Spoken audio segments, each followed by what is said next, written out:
Ladies and gentlemen, good morning and welcome to Gashi's Kaiman TV. Raila Amolo Odinga gave a very controversial speech yesterday. Raila Amolo Odinga gave a speech that raised so many questions, and I want to ask you a simple question. I want you briefly to listen to Raila Amolo Odinga, then you tell me who is Raila addressing. In politics, there is usually the intended audience. Who is the intended audience? Because if you ask me, the audience is not the people who are listening or who are watching Raila Amolo Odinga here. It is another group of audience that is not here. Watch here. This is going to happen.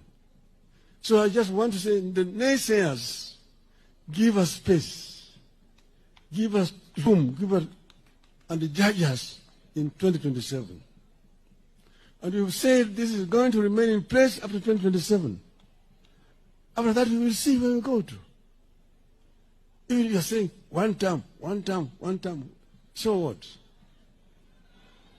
The Kenyans who will decide the term, and we will see where we want to go. I am confident when that time comes, we will face Kenyans squarely and tell Kenyans, this is why we did ABCD, this is where we want to go. Utasema yako, tutasema yetu. Tuone Wakenya watamini nani. So hivyo mimi sina wasiwasi. Piga kelele. Piga kelele namna hiyo. Bweka tu. Kongo hiyo ni kama hiyo ngurumo ya chura. Ngurumo ya chura haizui ng'ombe kunywa maji. Ng'ombe itakunywa maji. We will be able to move beyond 2027. I'm confident we will move beyond 2027. Nobody should try to threaten us. We are Kenyans like we are Kenyans. Don't go and say that Kenyans is sectionalized. Sisi ni watu wa bahari. Sisi ni watu wa ziwa, kanda ya ziwa Victoria. Sisi ni watu wa bonde la ufa. Sisi ni watu wa milima. Sisi ni Kenya. All and every Kenyan matters. It's just a question of blood relationship. Oh, our cousins. You're our cousins. You're our cousins. So those are your cousins. Those who are not your cousins, what are they? Are they not Kenyans? Are they not Kenyans? Don't tell us also that the government has got shareholders. Watu wengine wako na share mingi, wengine wana kidogo, wengine hawana shares. Then why are you collecting taxes from those who don't have shares? Why do you tax them? You collect shares, money from them. If you ask me, Raila Amolo Odinga is responding to Jubilee. Raila Amolo Odinga is responding to Uhuru Muigai Kenyatta. And he is telling Uhuru Muigai Kenyatta, I'm not abandoning my younger brother, President William Samoei Ruto. We are going all the way to 2027 and beyond. I don't want your support. I don't agree with you. He was also addressing the Kikuyus. That is a fact of the matter. In this video, ladies and gentlemen, I want us to analyze this speech by Raila Amolo Odinga. And before we analyze Raila Amolo Odinga, it is also important to acknowledge that Orego resurfaced. But when you look at his health, you realize that it is not the Orego that we knew. That one is a fact because the body speaks louder than the mouth, and we can only say that we can only wish him all the best for the remaining term. Raila Amolo Odinga also, when he arrived, you agree with me that he is aging. Age is catching up with him. We look at the way he's walking, and you see the legs are not that strong. It is also not the Raila that we knew. We agree that it is a fact of life that at one time we have to exit the stage. I've always opined in this channel that a good dancer is the one who actually exit the stage when everybody is dancing. But Raila is not ready to exit the stage. Look at the way he's walking before we give a critical analysis about this speech.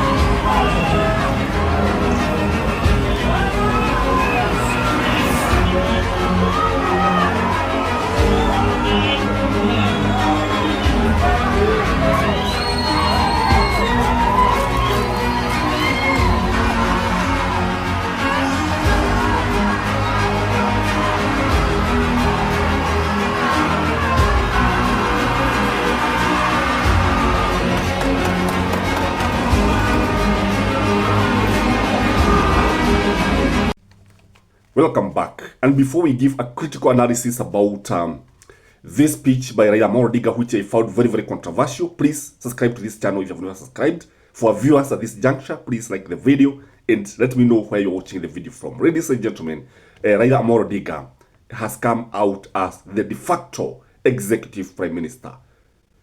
When you look at the way he is sitting with the president, when you look at the way he is addressing Kenyans, when you look at the way, when you listen at the way he talks, you agree with me that this is the de facto prime minister. This means that Kidiki is nowhere to be seen. When it comes to the command structure, Raila Amolo and William Samoei Ruto are almost at the same level. That is the truth of the matter. And Raila is going to influence the politics of this nation as far as I'm concerned, and is going to be with William Samoei Ruto all the way, even after 2027, whether they succeed or not. Number two, in my view, is that ODM will support William Samoei Ruto. That is the truth of the matter. So those people like Sifuna and Babu Owino who do not agree with this, they better make their decision. Najua mwenye macho habi tazama, fukuzaye hakwabii toka. Raila Amolo asserted himself. And you see, when Raila talks, everybody listens, especially if you are in ODM. But there are those who have a different opinion, which is okay. So ODM, Raila came out very, very strongly that ODM is going to support William Samoei Ruto. That one you can take to the bank. Number three, in my view, is that Raila Amolo is not going to contest the presidency. He's not going to contest. So those of his supporters who have been thinking that they are waiting for him to contest the presidency, I think Raila Amolo has exited the stage, or the contest that is. He has actually decided not to contest. Instead, he has decided that he's going to support William Samoei Ruto. That is very, very interesting, because for the first time in many elections, we are going to have ballots without the name of Raila Amolo. He has featured, I think, in 5 elections. The other thing is that Raila actually, whether by design or what, or default, declared war on the Gen Zs. It is the Gen Zs who have been singing one term. It is Stephen Kalonzo Musyoka, Gachagua, Akina Matiang'i, the opposition in general, that have been leading the onslaught against the government. So when Raila Amolo attack one term, those people who are singing one term, and definitely these are the Gen Zs, these are the youth, I think Raila Amolo lost the support completely. And I think William Samoei Ruto lost the election yesterday when Raila Amolo attacked those people who were singing one term. Those people who are singing, who are calling each other cousins. Everybody is a cousin. These are a political name, is satire when you call somebody a cousin. Kenyans are cousins. But Raila Amolo is taking it personal. He's taking a tribal angle. And this is very, very significant, political speaking. Because you see, what is happening is that Raila is saying that now, you know, the Bantus are the majority when it comes to community groups, language groups, let me call them the language groups in Kenya.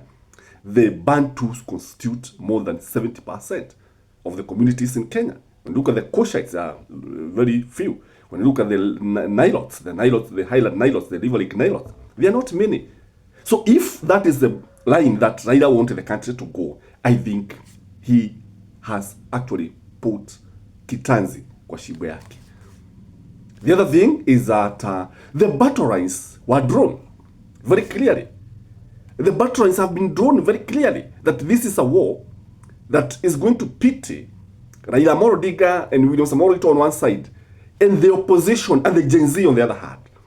Who is going to have the last laugh? Who is going to win? And definitely, this is going to be very, very interesting. Very, very interesting. Because you see, the Gen Z are saying one term, the opposition are calling each other cousin. They are calling everybody cousin. Hi cousin. Maybe you can greet each other hi cousin at this juncture. And Amolo Odinga is saying this will not continue. The Luos are cousins to the Kikuyu. The Kalenjins are cousins to the Luos. So everybody is a cousin. And this is a unifying factor. This is a unifying call. It's a rallying call. And Raila Amolo Odinga does not want to hear this. So the batteries have been drawn. The other thing is that I can foresee UDA and ODM being dissolved. Chances of dissolving this party, the two parties are likely to be dissolved very, very soon. Just like it happened during the time of ilikuwa inaitwa NDP, ile limezwa na Tiga na KANU, that one. It is likely to be repeated. History is fond of repeating itself. And unajua, look like Raila is running out of strategy. He's running out of options together with his younger brother. Again, clearly, ODM is going to provide or produce a running mate. Who is this running mate? Interestingly, and I'm going to give a video about this, the name of Edwin Sifuna is being mentioned as a possible William Samoei Ruto running mate. And I think this one should be taken seriously. Because if you bring Raila with his supporters and then you bring Edwin Sifuna is likely to have a huge following in Nairobi and in the Mulebe nation. So what the opposition should need to be very, very careful. As they craft their plan, they need to consider all factors. Otherwise, guys, thank you for watching.